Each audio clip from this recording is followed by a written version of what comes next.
Good morning, Marilyn, and Good how morning. are you? Bonjour, Matthew. Bonjour, bonjour. I'm so excited to have you on a call with me this morning. So thank you so much for your time.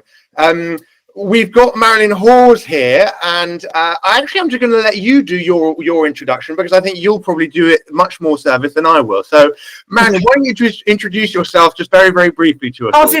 Potted version, Matthew. So I'm CEO of Freedom from Abuse. I've been that person for the last 20 years. I was a deputy head in the Church of England primary school. The head teacher was an abuser, child abuser. I didn't know. Because I didn't understand grooming, and my safeguarding training was all about the funny man in the park, of which only 1% are opportunists. I found out that he had abused my 3 sons that were pupils at the school and a host of other children. It was absolutely just awful. And as a result of that, he eventually went to prison because he walked free from the court. The judge said he was a good teacher.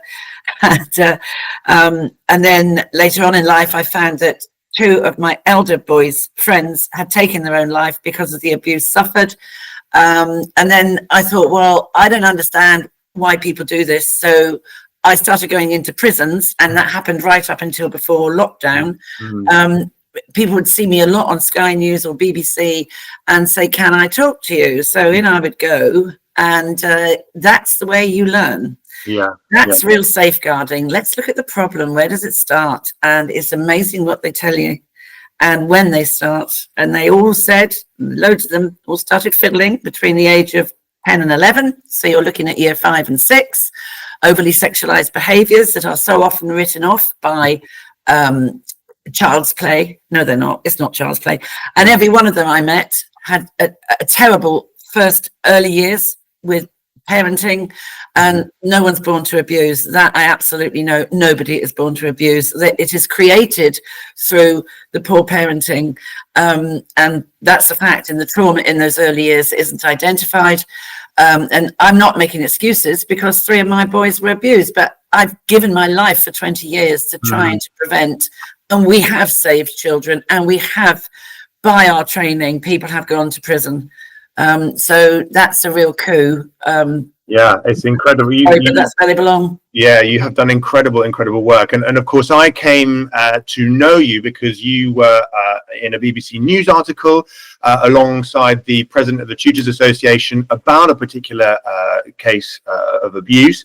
And the BBC invited you in, didn't they, to have a conversation and put your experience forward. Yes, because we have been channeling this or challenging it for 7 years.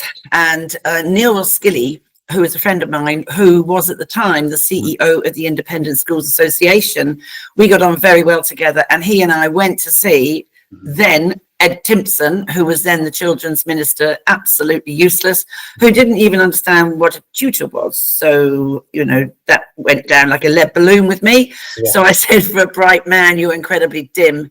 Tutor equals teacher equals a service of expertise equals payment equals contract. What is it you don't get?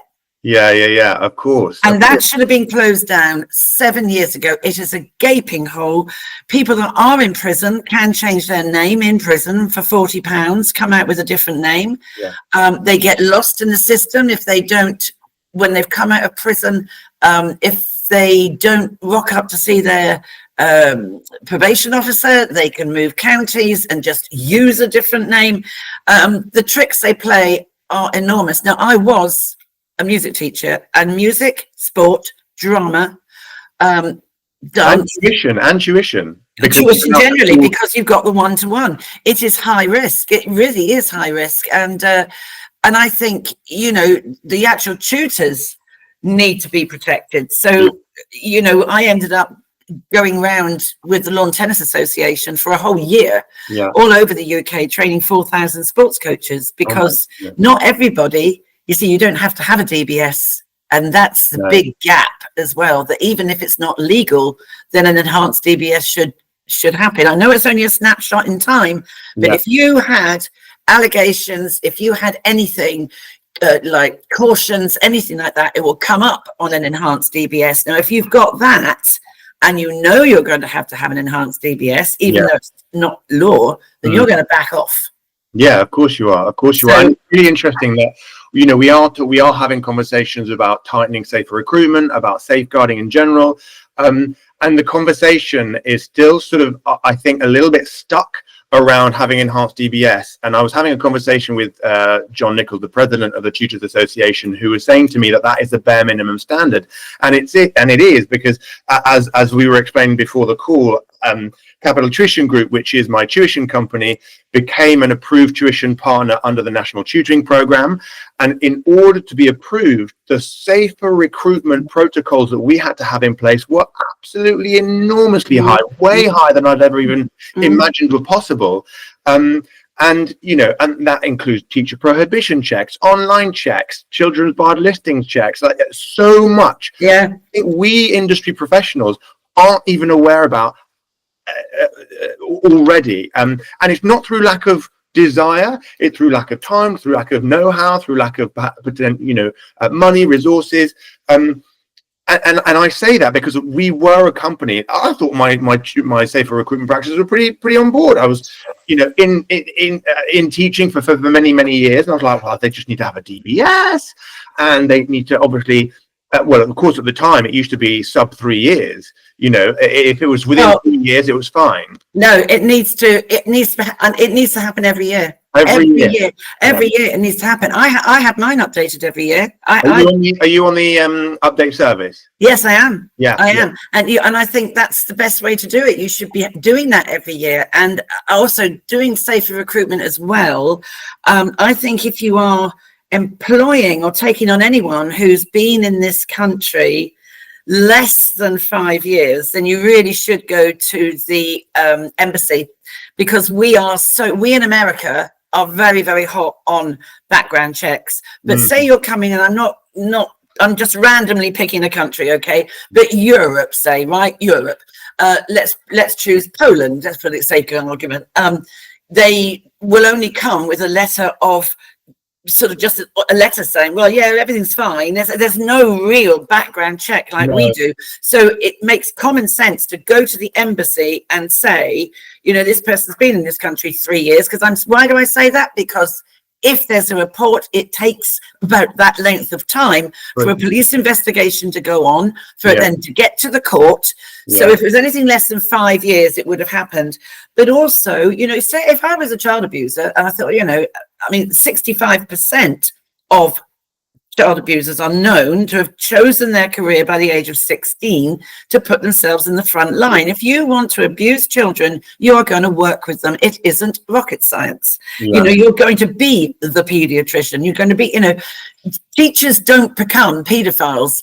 Pedophiles choose the professions. And it's that knowledge that is so badly lacking, that, you know, that was raised with the independent child sex abuse inquiry. When they looked at education, it was the lack of training, the lack of knowledge, the lack of appropriate reporting, looking at what would be classed as low-level concerns as really nothing. No, that's where it starts. You know, when I do my training, I've got a list of what were real case low-level concerns. All those people are now behind bars. So to me, a low-level concern is a concern.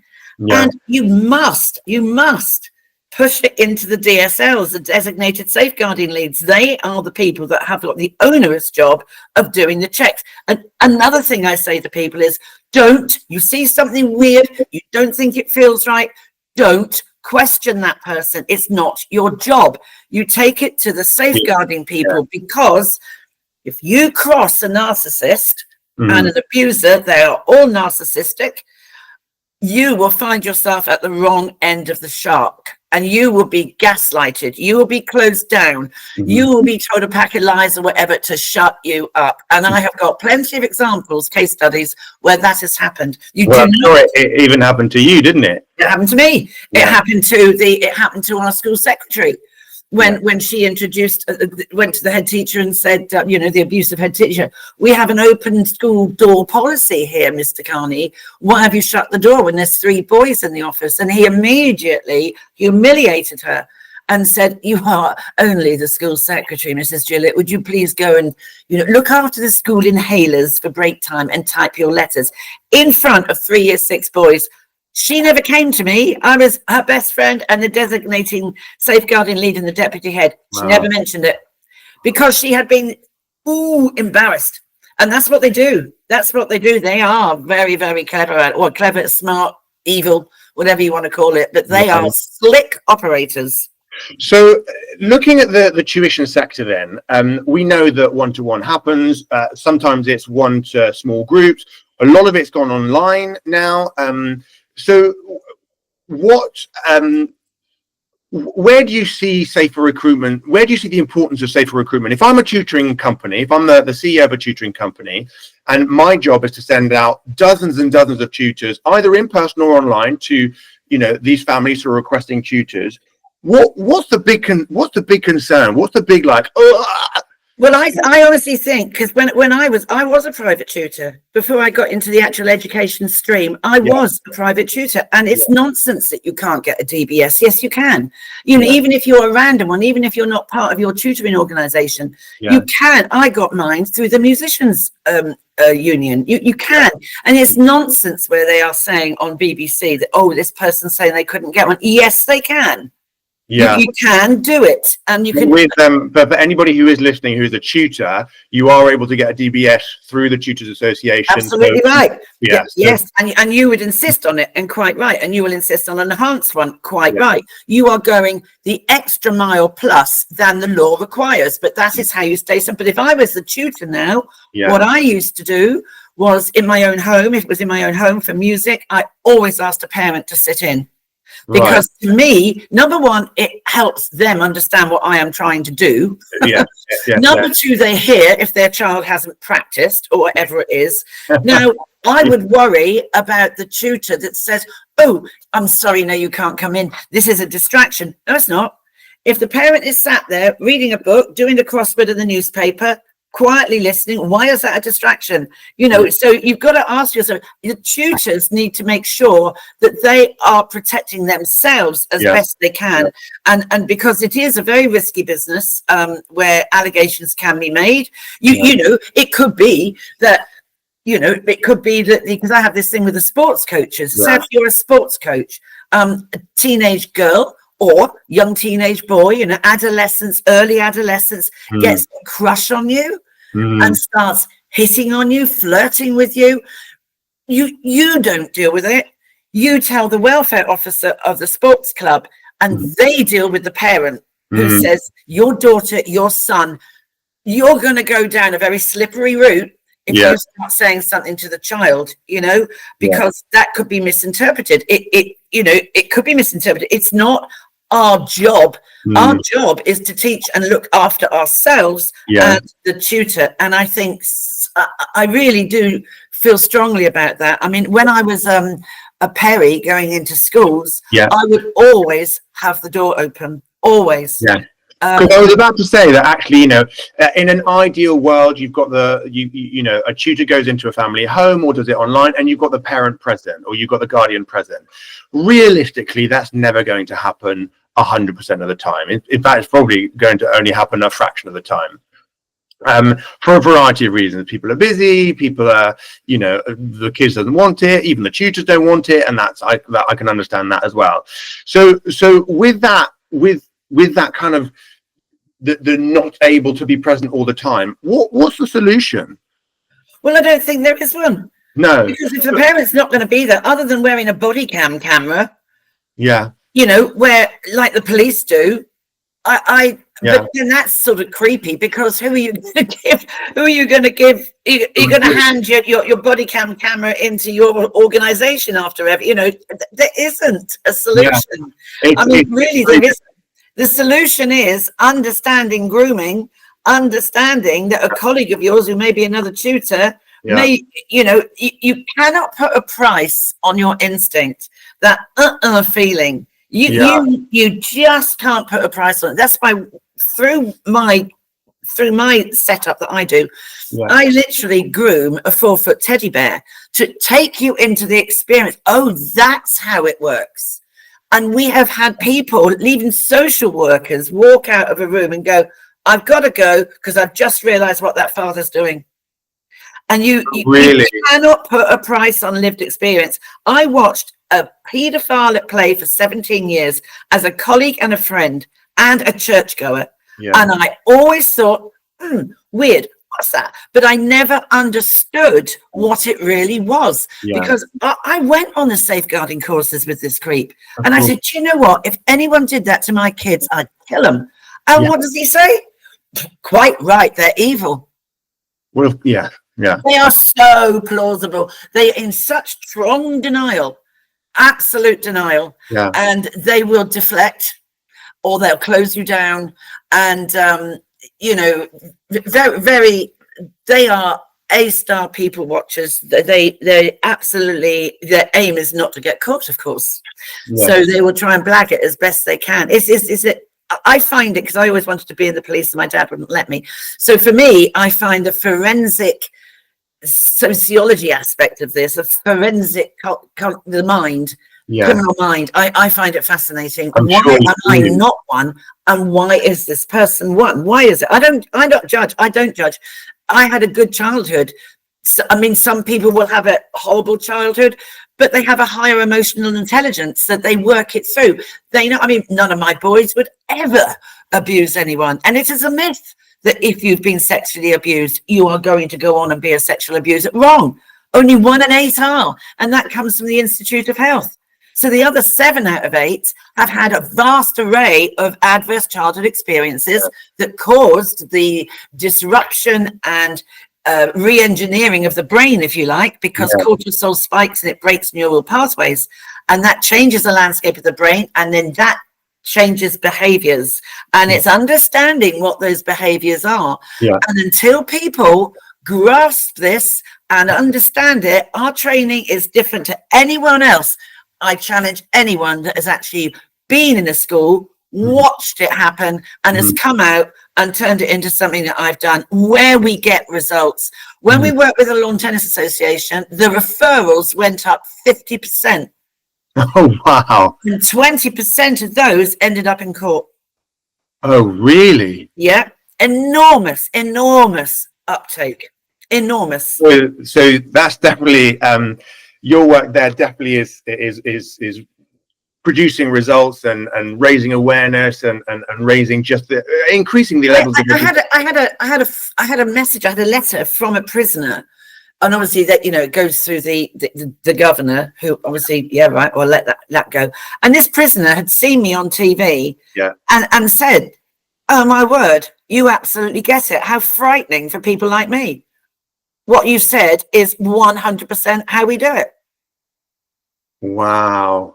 And I got a letter approval, validating that what I was saying and doing was spot on. Now, Lord Cadbury, another way of getting into this, Lord Cadbury, as in chocolate, yum yum, he gave me $3,000 out of his foundation.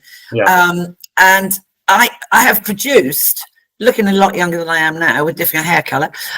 It is me, a bit like the weather girl, you know what I mean? I'm standing there chatting away, and there's these slides that come up, and you know, for 40 quid, there you are. It's an online course, 100% better, 200% better than the NSPCC one. Right. You had it here first. You know, 8%, only 8% of online training is retained. It's a terrible. It's honestly, it's dreadful. Yeah, it is pretty low. It is pretty low. But to be honest, I know lots of companies do try and make them as interesting as possible. But every time I sit through safeguarding or a DSL training, which I've done so many times, I have to say, I have to pinch myself to pay attention, like to stay paying attention. Let me tell you, Matthew, if I trained you, your bum would squeak and pinch because it's so uncomfortable. Yeah, you get the real deal. We get people all the time putting on our evaluations. Oh my word! I thought I was going to be bored witless. I was spellbound. Oh, amazing. And you've got the case studies. I've got the case studies. You send me some so your the entire collation of your feedback through the and the stats are incredible. About how people have found it engaging, riveting, uncomfortable, shocking. So clearly it's real. It's real. I literally mount a teddy bear because this tickling game that they so love. They will get the child on a flat surface, on the grass, on a bed, on a sofa, on the carpet, and they will mount them literally, and it looks like it's some sort of energetic play, but it's not. It's actual. It's a precursor. It's foreplay. And you will send this intense tickling and making the kid laugh, and the kid's nearly exploding. And you will see, you can feel that sexual tension in the air. Yeah. What is going on here? I have seen it. I've witnessed it. And have you noticed a difference between that being sort of a healthy sort of interaction versus, because obviously the two exist? You absolutely will know it. You can't miss it. I mean, I didn't know what it was when I saw it, but it was enough to make me go, oh, and I asked him to stop. I said, what are you doing? And he would say, oh, well, they love to rough and tumble. I said, this is a bit weird. And got a little bit too far. It is. It's a bit. The focus is so intense on the child. It's not like larking around and chucking a kid around him. It's not that sort of energy. It's not that sort of play. Do you know what I mean? Where chiggy backs and you chuck it. It's not like that. It's something you can't miss it. Your gut tells you it's. And I think this is a problem. People do not respond to their gut instinct. My gut was like, my God, what is he doing to Michael? That's not right.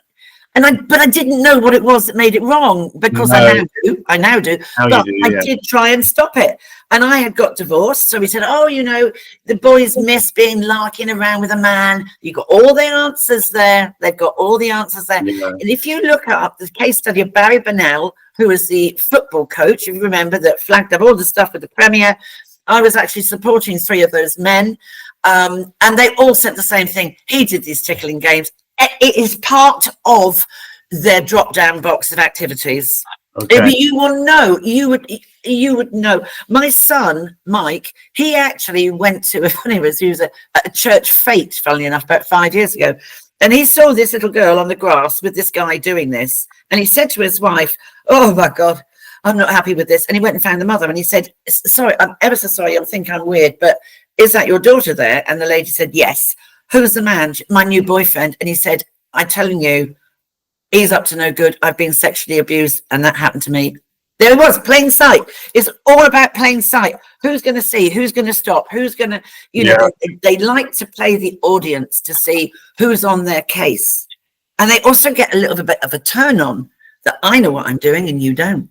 And this is all information that you've gleaned from having loads of conversations with Yes, I've got a whole document on it. The different stages of grooming and how it then goes in and how it becomes something else. And I take that with me. It's the behavior of the fixated paedophile. I actually take it with me.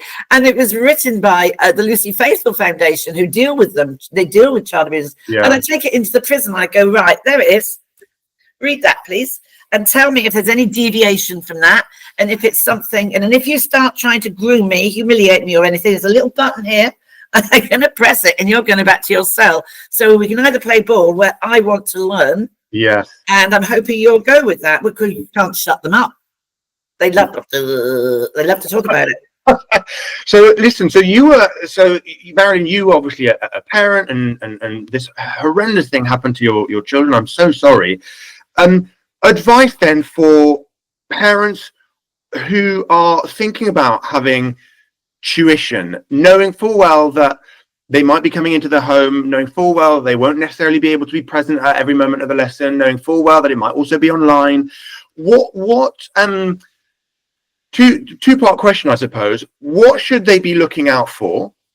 And what is it that we tuition companies can do to alleviate or sort of take away the concern. And I'm thinking specifically with the platform that we're creating, TutorOnboarder, which we've discussed.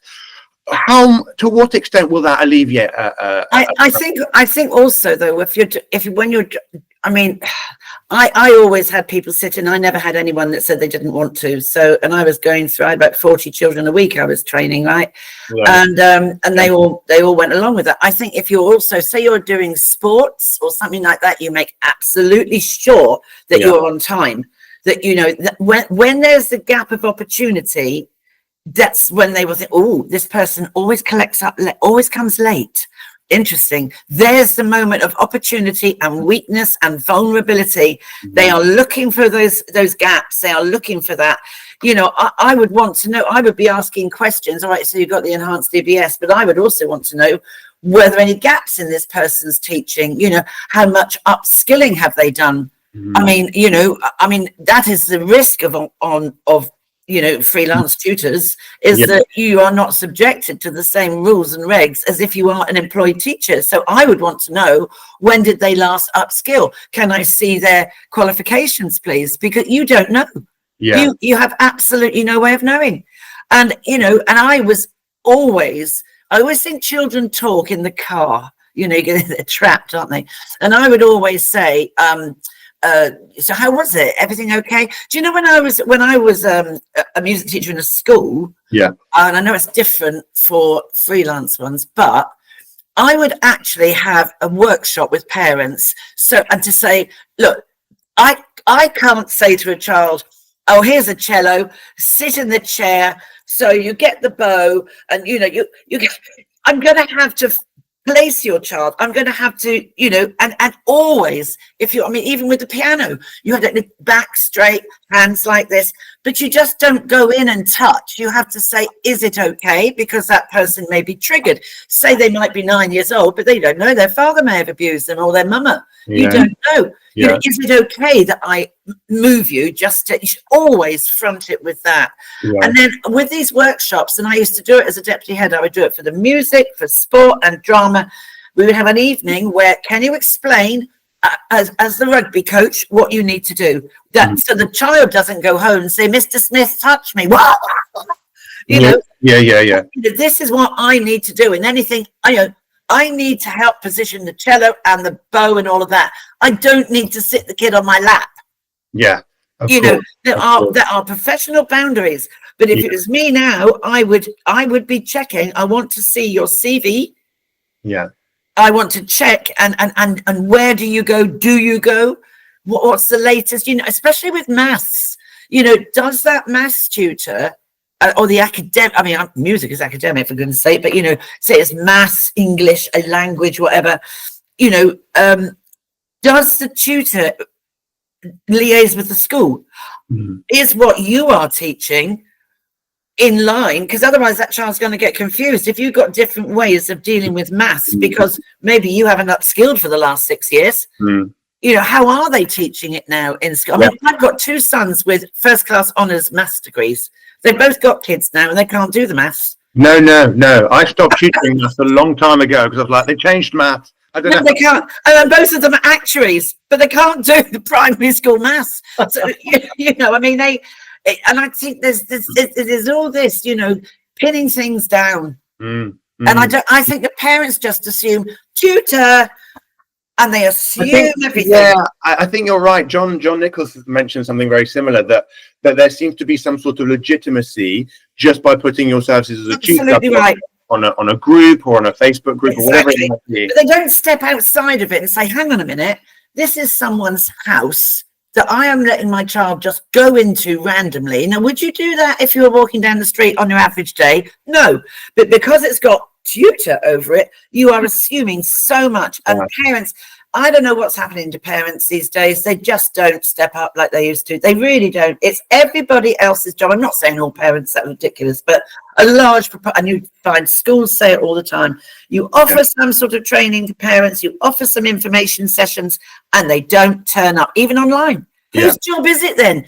You push this child out into the world, you're accountable. Get on with it. Sorry, I cannot. I am sick to death of parents that just are not on the money. You know, it drives me mad. Yeah, I can I imagine. get so many calls from where it's gone wrong, and I say, so did you do this? Did you do that? No. Well, there you go. Yeah. Too late now. You can't turn the clock back. Your child has been touched. Yeah. What legislation would you want the government to be putting in place, even if it's actually scratch the government, because I'm sure that if they did put some legislation in place, it would be a little bit clunky and not necessarily appropriate. But what legislation would you like to see be implemented specifically in the academic tuition sphere? Well, the absolute enhanced DBS, because that will show up some of the misdemeanors, you know, for every single, you cannot, because they pulled back on these DBSs, didn't they, that you cannot work with a child in any setting unless you have an enhanced DBS, which needs to be checked every year. Because I could have one now and think, right, tomorrow I start my grubby little, you know, behaviors. And before that, and don't forget, you know, 60%, 70% is never reported. No, of course. No, because in the grooming process, you'll get the child being told, oh, you know, you can't, you know, you can't. I suppose another way of doing it would be to record. I'm just thinking here randomly, to record the lesson. You could do that, couldn't you? As long as you weren't videoing.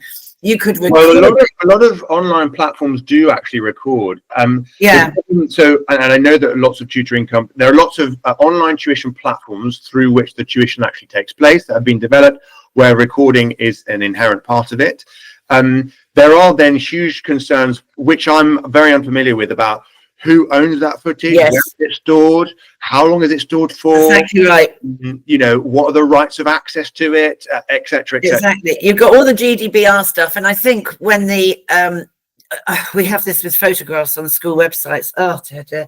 And I, you know, never putting a child's photo, you know, sideways on, head down, whatever, but not full on face. Here's my latest pupil. You're exploiting that child for a paedophile, just snatching that image and then turning it into gross images. And that happens a lot. I mean, the school photographers, they have no idea. They have no clue, you know, how dangerous and risky it is. But I mean, I would absolutely want an enhanced DBS every single year, and as much as possible a parent. But you're right about this, because with the photographs, we have to say to the schools, well, when that child leaves, you've got to take that down off your website. You've got to keep checking, is it okay with the parent that they use that image?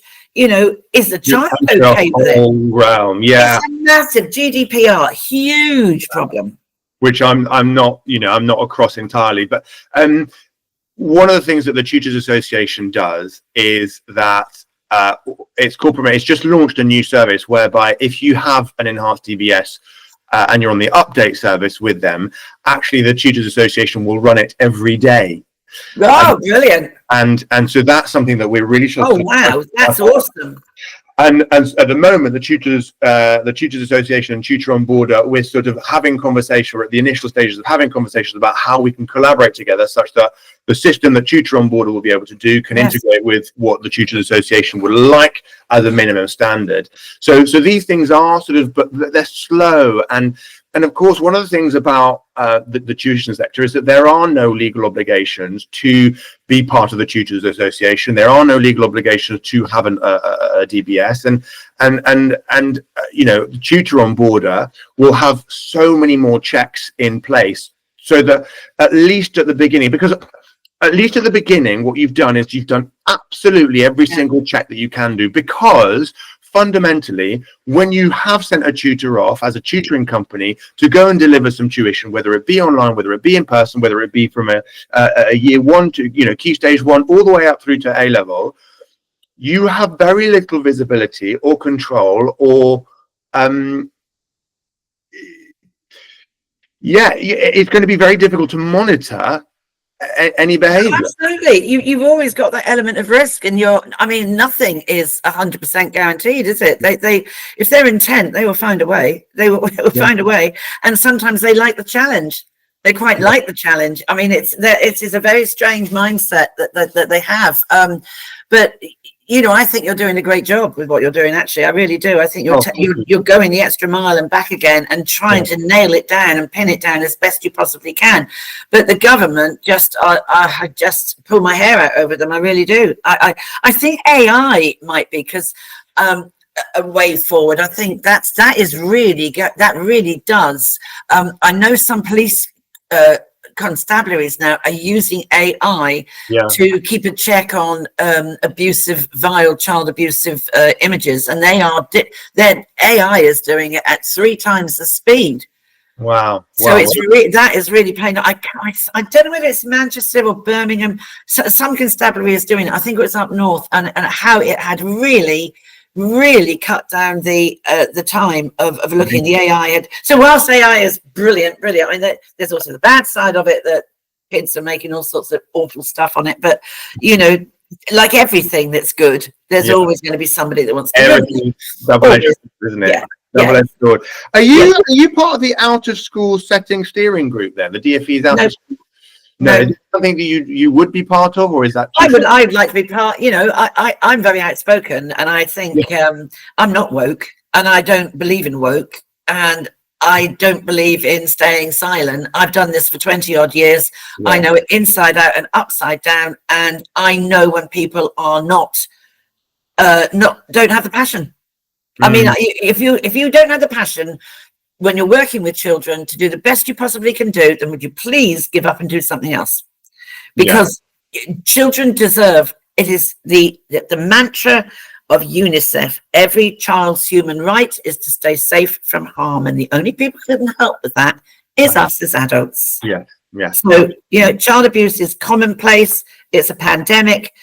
There's no vaccine for it, and it's getting worse because and the government are shameful. I've never known one government in over 20 years that's done anything magnificent to stop harm to children. It's all hot air. And what? Because I know, John Nichols, who's sort of bashing on the door and has been bashing on the door of the government and the DfE to, like you say, close the hole in the lack of legislation or the lack of control or something like that.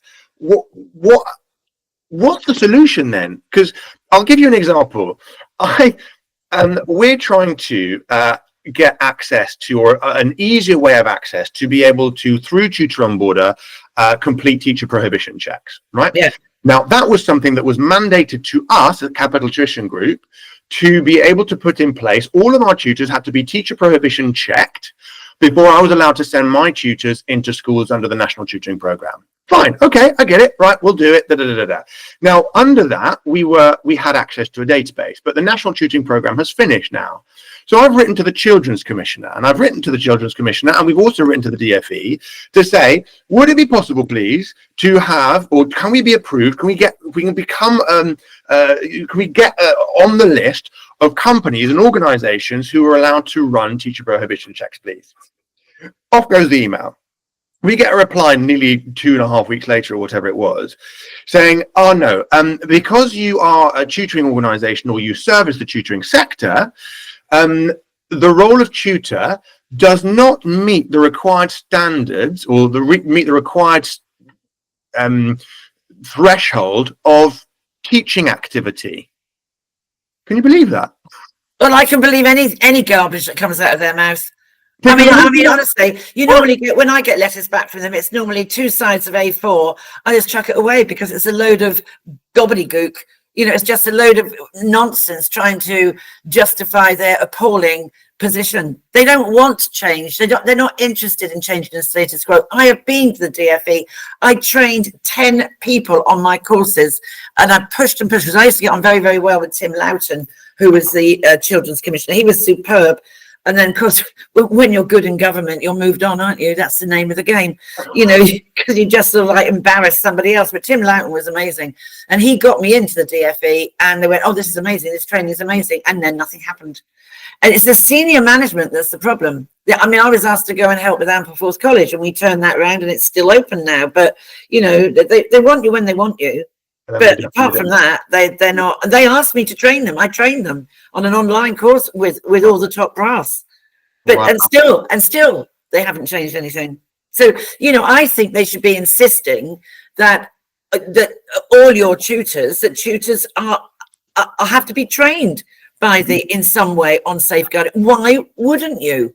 Yeah. I mean, it is bonkers. I mean, I know peripatetics that go in, freelance tutors that go into schools, and they would love to be invited to the inset training. Now, fair dues, the school might have to pay for them but even if they went, I'd like to come anyway, they're not invited. That is ridiculous. Yeah.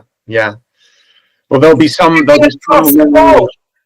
rule or some law that will sort of mean that they're not allowed, or it might be a budgetary thing. It'll be a budgetary thing, Matthew. Don't worry about that. Yeah. Everything's about the Wonga. Yeah. Well, even in the independent sector? Oh, yes. And now they've got the VAT problem, of course. Well, of course, yeah. That's going to be, but they'll still find the money for the brand new tarmac for the tennis court. Of course they will. And the building of the swimming pool. Or they'll still do that. But and everybody, it's like, I think when any business hits the skids, the first thing to go is the events department. And then any training. People devalue the importance of good training. They really do. And you can't take that risk when you're dealing with young lives. You really can't. No. So we're coming up to time, and I've just been so grateful for your it's lovely. It's fine. It's been a wonderful conversation, so thank you. But one last parting word of wisdom from someone as experienced as yourself, Marilyn. If you are talking to any existing founder or CEO or managing director of a tutoring firm, or even a wannabe, somebody who's aspiring to set their own tuition company up, what would be your big take-home piece of advice? Run for the hills. Run for the hills. Because it's such hard work. The advice is people have got to understand about grooming. You have to get your brain into a position where something doesn't feel like, why? Write it down. So safer means, to me, I have a thing called safer, right? It means you sense something, you become alert to it, you focus on it. Now that's all about you, yeah. But then I suppose that's where the interview process, the interview process, all of the checks that you do before you send someone out are just so important. Exactly. And then the last two letters, E and R, something in this sense, alert, focus isn't feeling right. You engage. This is 2024, not 1904. You engage with your colleagues and the tutor group, and you write down R for report and record. You write down what you saw, date log it, time it, and then when you will see a pattern forming. No matter how many times you tell that person to come back in line, they'll do it for 6 weeks and they'll be on their toes again doing the same behavior, and you will see that repeated behavior. So S, sense, A, alert. Sense, alert, F for focus, E, engage, R, report. R, report. Okay, fantastic. What a great note to finish on. Marilyn, I'm sure our paths will cross again, and thank you so much. I hope so. For spending the time with me this morning, and I know that when this video does go out, I'm sure loads of people will engage with it. So a huge thank you. Thank you. And we'll speak to you soon. Thank you very much. Cheers. Bye bye now. Good luck.